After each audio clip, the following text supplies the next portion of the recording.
No nível 1 ninguém é promovido. No nível 1 você não conquista as pessoas. No nível 1 você não vai para frente na vida.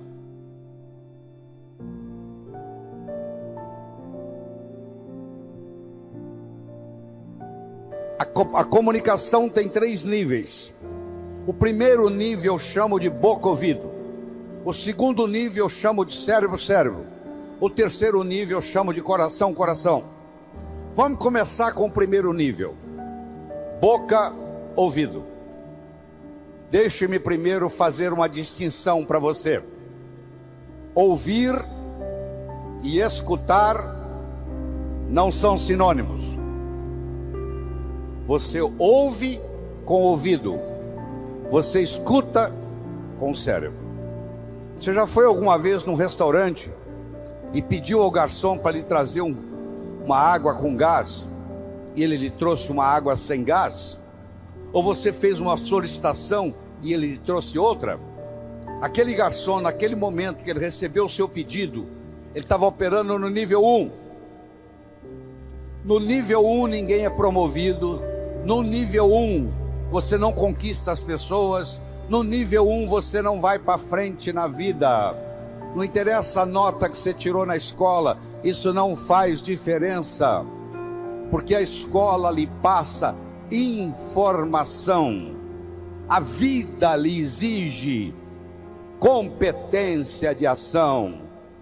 Imagine você indo a Guarulhos e lá tem uma aeronave se preparando para decolar São Paulo, Nova York. E você entra na aeronave para fazer esse voo. E da cabine do piloto, o piloto fala assim: senhores e senhoras, eu não sou piloto, mas eu tenho muitas opiniões e já li muitos livros de como pilotar um avião. Você ficaria na aeronave? Não. Você não quer saber quantos livros o piloto leu. Você quer saber se ele tem competência de tirar a aeronave do chão, voar com ela e aterrissar são e salvo em Nova York. A vida exige da gente competência de ação. O que cai na prova não cai na vida. Se você observar na sua cidade, você vai encontrar indivíduos que eram CDFs, que eram estudantes brilhantes, e hoje são pessoas que estão perdidas na vida. E você vai encontrar também pessoas que eram estudantes medíocres, e hoje são excelentes empresários, estão contribuindo para o bem-estar da comunidade. Por que isso? Porque esses segundos, eles sabem dialogar com o mundo, eles sabem dialogar com a sociedade, eles aprenderam, talvez até intuitivamente, o poder da comunicação. Então, se você me permite, eu vou começar a trabalhar nesse modelo do nível 1, boca-ouvido, nível 2, cérebro-cérebro, nível 3, coração-coração. Deixa eu primeiro fazer uma afirmação. Nós só chegamos ao coração das pessoas passando pelo cérebro. Não tem outro caminho. É fácil você gostar de quem você gosta. Eu quero ver você gostar de quem você não gosta. Você faz uma decisão assim: a partir de hoje eu vou gostar de quem eu não gosto. Essa decisão é puramente do pescoço para cima. É uma decisão que não vai levar a nada. Porque se você não gosta da pessoa, fica difícil chegar no coração. O caminho para você você tem que entender a pessoa, entender a problemática dela, entender de onde ela está vindo, por que ela atua daquele jeito. Aí finalmente você aceita a pessoa e chega no coração. Quando você está operando no diálogo no nível 1, não acontece nada. É o pai que está dando um sermão para o filho. E entra num ouvido e sai no outro. E o pai não percebe que ele vem falando isso há 5 anos e não funcionou nada. Pelo contrário, o filho até ficou rebelde de escutar o pai falar aquilo. E o pai não se dá conta que aquilo não é diálogo, que é um monólogo que ele está falando para o vento, porque está entrando no ouvido e saindo no outro.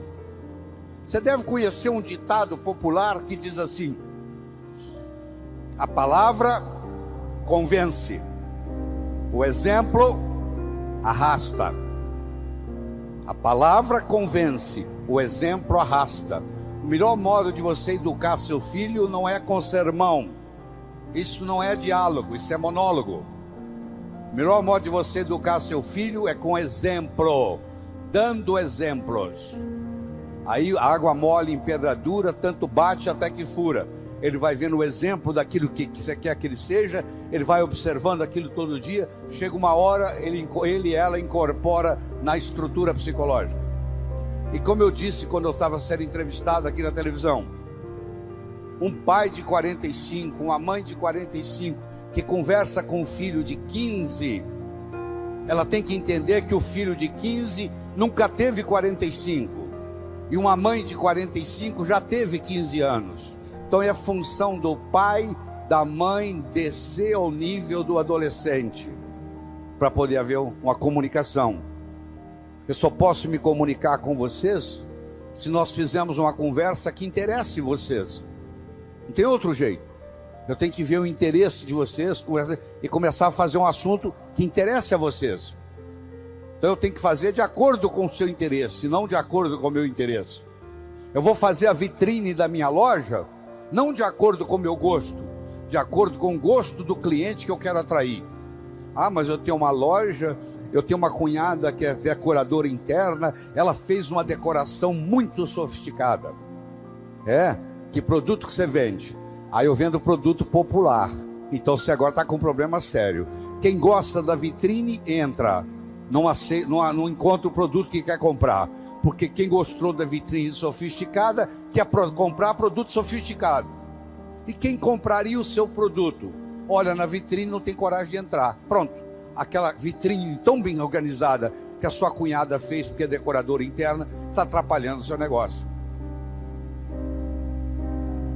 No diálogo, na comunicação, nós temos que modificar um pouquinho aquela frase que você conhece, que não é da Bíblia, tá? Quando eu falar, você vai falar, isso está na Bíblia, não está não. A frase é assim: faça aos outros o que você gostaria que fosse feito a você.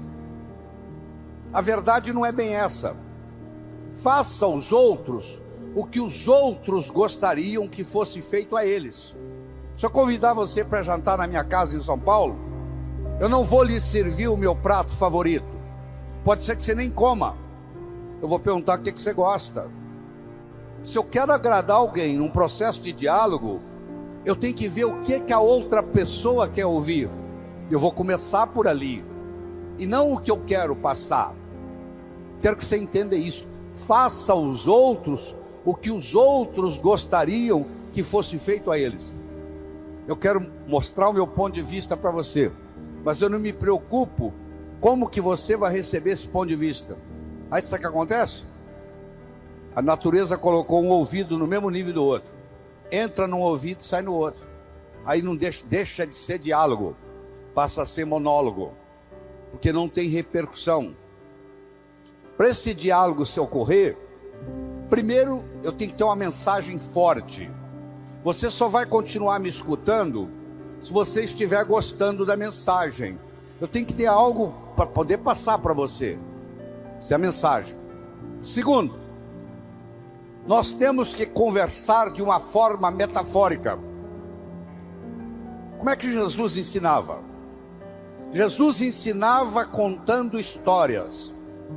Como é que eu vou ensinar para um sapo que nunca saiu da lagoa como é que é a onda do mar? Imagine esse problema. Você vai ensinar para um sapo que nunca saiu da lagoa como é que é a onda do mar? Como é que Jesus ia ensinar como é o mundo espiritual para quem está na terra? Sabe o que ele fazia? Ele fazia de uma forma metafórica. Ele contava parábolas, ele contava histórias. Quando eu lhe conto uma história, você não pode dizer que você não concorda com ela. Eu estou lhe contando uma história, e dentro da história eu coloco a ideia que eu quero passar para você. Era uma vez um navio de alta prioridade, porque carregava ouro, e de repente o motor desse navio enguiçou, E o dono do navio disse: para. Traga aqui o melhor mecânico da região. Eles trouxeram. Ele trabalhou um dia inteiro, não conseguiu consertar o motor. Ele disse: para. Traga aqui o melhor engenheiro mecânico do país mais próximo. Eles trouxeram. Ele trabalhou 2 dias, não conseguiu consertar o navio. Ele disse: para. Traga aqui de onde estiver, de helicóptero, quem montou essa máquina desse navio. E eles procuraram, encontraram e trouxeram ele e um assistente. E eles desceram no navio de helicóptero, foram até a casa de máquinas, escutaram o barulho da tubulação, tocaram nos tubos, e tinha uma válvulazinha vermelha num canto. E ele perguntou para o assistente dele: você tem um martelo? Tem, me empresta. Ele foi lá e pim, ligue. Eles ligaram, tudo funcionou às mil maravilhas. Os 3 indivíduos que trabalharam, o primeiro que trabalhou um dia, o segundo que trabalhou 2 dias, e esse que deu a martelada na válvula, mandaram as suas respectivas contas. Quem trabalhou um dia mandou uma conta de $100. Quem trabalhou 2 dias mandou uma conta de $400, $200 por dia, porque ele havia trabalhado 2 dias e ele era mais sofisticado do que o outro. E quem deu a martelada mandou uma conta de $10.000. O dono do navio falou: eu vou pagar, porque ele consertou o meu navio, mas eu só pago com uma condição: que ele mostre como é que ele chegou à conclusão de me cobrar $10.000. E ele mandou um bilhete para o dono do navio: para dar a martelada, $1. Para saber onde bater com o martelo, 9.999. Olha que interessante. Você imagine que nós estamos almoçando e eu conto essa história para você. Aí nós estamos num diálogo, almoçando. Aí você vai para o seu escritório comigo e você está pensando em me contratar para ser seu consultor na sua empresa. E você pergunta assim: doutor Lair, qual é a sua remuneração? E eu falo um preço elevado. Ao invés dele falar, que você falar é caro, você vai pensar assim: esse cara sabe onde bater com o martelo. Eu preparei o seu cérebro para escutar o meu diálogo com você. Através de quê? Através de uma história, através de uma metáfora. A pessoa que sabe dialogar, ela conversa metaforicamente. O político que ganha a eleição é um contador de histórias. O padre que faz o sermão que agrada a todos é um contador de história. Porque quando você está contando uma história, a mente crítica baixa. Você conta a história e leva o que você quer levar junto da mensagem. E a mensagem entra na estrutura psicológica. Você já foi a um médico e o médico começa a usar aquela terminologia médica que só ele entende. E aí você volta e a sua família te pergunta: e aí, o que você tem? O que o médico falou? Ah, não entendi o que o médico falou. Esse médico não tem nada de inteligente. Ele tem que conversar numa linguagem que o paciente entenda. Você está com um processo difícil na justiça, você vai visitar um advogado e ele começa com aquela terminologia jurídica e você não sabe o que ele está falando, precisa de alguém para traduzir. A própria Bíblia tem uma citação dizendo que se você não falar a linguagem de quem está lhe escutando, você está falando aos ares. Então é muito importante, quando você vai dialogar com alguém, não está na hora de você exibir vocabulário sofisticado, não tá tem que ser um diálogo onde a pessoa inteligente entenda. Ela não precisa ter nenhuma sofisticação intelectual para entender. Deixa você usar a terminologia intelectual quando você estiver conversando com o intelectual. E outra coisa importante é a percepção. Uma coisa é o que você está passando, a outra coisa é que o outro está captando. Ah, você é um vendedor? Sou. Você é um bom vendedor? Ótimo vendedor. E aí, você tem vendido bem? Não, tem vendido muito mal. Então você não é um bom vendedor. O aluno que diz que é bom aluno, ele tem que me mostrar um boletim bom. Eu não conheço bom aluno com boletim ruim. O mínimo que você tem que me mostrar como bom aluno são boas notas no boletim. Isso lhe caracteriza como bom aluno. Se você é vendedor e você não está vendendo o que você gostaria de vender, você vai me desculpar, a tecnologia, a abordagem que você está usando de vendas está sendo inadequada. Talvez a sua linguagem não está sendo apropriada, talvez a sua mensagem não está sendo forte o bastante, talvez você não esteja fazendo uso dos recursos da metáfora, das histórias.